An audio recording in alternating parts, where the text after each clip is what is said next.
തിരക്കുപിടിച്ച ജീവിതത്തിനിടയിലും ക്രിസ്തുവിനെ എല്ലാറ്റിനും ഉപരിയായി മുറുകെ പുണർന്നുകൊണ്ട് ജീവിക്കാമെന്ന് തെളിയിച്ച മരിയ ഗ്വാദലൂപ്പ ഇനി വാഴ്ത്തപ്പെട്ടവൾ. സ്പെയിനിലെ മാഡ്രിഡിലുള്ള വിസ്തലേഗ്രെ സ്റ്റേഡിയത്തിലെ പ്രത്യേക വേദിയിൽ വെച്ചാണ് വാഴ്ത്തപ്പെട്ട പദവി പ്രഖ്യാപനം നടന്നത്. ഓപ്പൂസ് ദേയി കത്തോലിക്ക സമർപ്പണ പ്രസ്ഥാനത്തിന്റെ അംഗവും രസതന്ത്രജ്ഞയുമായിരുന്നു മരിയ ഗ്വാദലൂപ്പെ ഓർത്തിസ. 1916 സ്പെയിനിലെ മാഡ്രിഡിലായിരുന്നു മരിയ ഗ്വാദലൂപ്പയുടെ ജനനം. പ്രാഥമിക വിദ്യാഭ്യാസത്തിന് ശേഷം രസതന്ത്രത്തിൽ യൂണിവേഴ്സിറ്റി പഠനം പൂർത്തിയാക്കിയ മരിയ ഉന്നത പഠനം തുടർന്നപ്പോഴും സഹപാഠികൾക്കൊപ്പം സമൂഹത്തിലെ പാവങ്ങളും രോഗികളുമായവരെ തുണയ്ക്കാനുള്ള പദ്ധതികളിലും വ്യാപൃതയായിരുന്നു.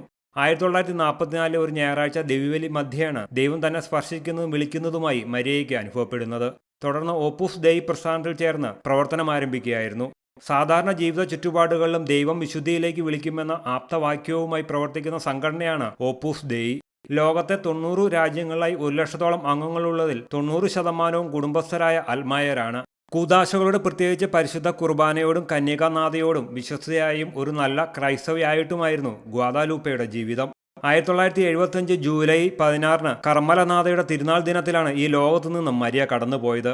മാഡ്രിഡിൽ തന്നെ പാംപ്ലോഞ്ഞിയിലെ ഓറട്ടറിയിലാണ് ഗ്വാദലൂപ്പെ അന്ത്യവിശ്രമം കൊള്ളുന്നത്. 2001 ഗ്വാദലൂപ്പെ നാമകരണ നടപടികൾക്ക് തുടക്കം കുറിച്ചത്. 2017 ഫ്രാൻസിസ് പാപ്പ ദൈവദാസി ഗ്വാദലൂപ്പയുടെ പുണ്യങ്ങൾ അംഗീകരിച്ചു.